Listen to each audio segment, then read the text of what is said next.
C'était une exploration, en fait, c'est un véritable chemin. Comment en parler?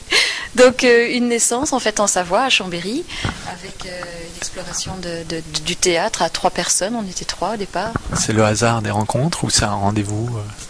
Beaucoup de rendez-vous en fait, beaucoup de rendez-vous et une exploration en même temps de différentes manières de rencontrer le public. Donc on est né en 91, on a fait 2 créations qui s'appelaient la première Règlement intérieur, la deuxième Le Permanent. Et à la suite de ces 2 créations, donc où j'étais avec deux autres personnes, donc Jean-Marc Simoneau et Philippe Rousseau, c'était des créations collectives. Moi, je suis revenue j'avais envie d'une forme un peu buto, parce que j'ai une formation de danseuse buto, donc j'ai créé un spectacle qui s'appelait Méléa Gris, qui a été quelque chose d'assez remarqué, parce que c'était un spectacle très particulier où je dansais avec un dindon, et où je ne jouais pas sur un plateau de théâtre, mais je cherchais un rapport autre dans la rue ou sur des bords de lieux en fait un peu particuliers. Donc voilà, et puis après on a cherché aussi comment rencontrer un public. On a créé un spectacle qui s'appelait Le Palais des Merveilles, donc en décentralisation, on est allé sur des places de village, on disait la bonne aventure avec une petite baraque foraine et 5 comédiens. Ça a été très très riche. Et puis voilà, et puis ça avançait avec d'autres spectacles, et puis avec des rencontres aussi bien avec le public que des rencontres avec des gens de la profession qui nous ont aidés aussi à créer dans certains lieux.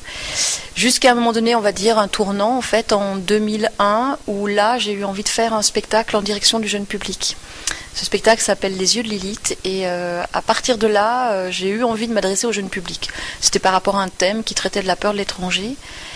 Et à ce moment-là, j'ai fait des rencontres de personnes qui œuvraient dans la dimension du jeune public et qui m'ont vraiment accompagnée. Et ça a été, on va dire que Les Yeux de Lilith a été un des spectacles un peu fétiches, phares, et qui a déclenché après plein d'autres spectacles en direction du jeune public pour arriver après. Donc il y a eu Les Yeux de Lilith, il y a eu Petite question fée, Les étranges mules Mrs Blue, Alba et Beline, enfin voilà, différentes choses.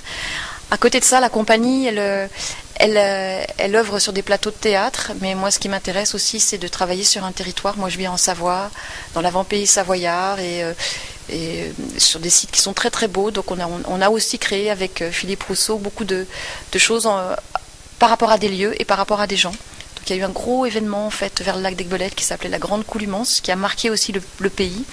Et puis il y a eu des réponses à des commandes, comme par exemple une visite spectacle au fort de Tamier, et qui reste des grands souvenirs de création, de véritables créations.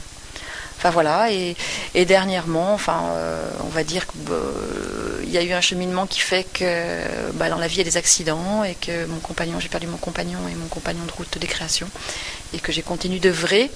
Et là, depuis la disparition de Philippe, c'était comment écrire. Et voilà, donc est arrivé Du vent dans les arbres que j'ai écrit avec évidemment en compagnie de toute une équipe autour de moi. Je ne suis pas seule dans tout ça. Et puis quelque chose de nouveau pour moi là, au printemps dernier, où j'ai mis en scène un texte qui n'était pas un texte d'un auteur de la compagnie, donc qui était pas n'importe lequel non plus, qui est Wajdi Mouawad, donc où j'ai monté Pakamambo d'une certaine manière. Donc au printemps 2009. Donc cette année, ça fait 2 créations. Donc je sors de 2 créations là, qui sont un peu mes réflexions aujourd'hui sur comment parler au jeune public, mais pas qu'au jeune public, à l'adulte aussi, et comment rencontrer l'autre dans une proximité. Donc c'était vraiment en fait ces 2 projets-là une adresse particulière.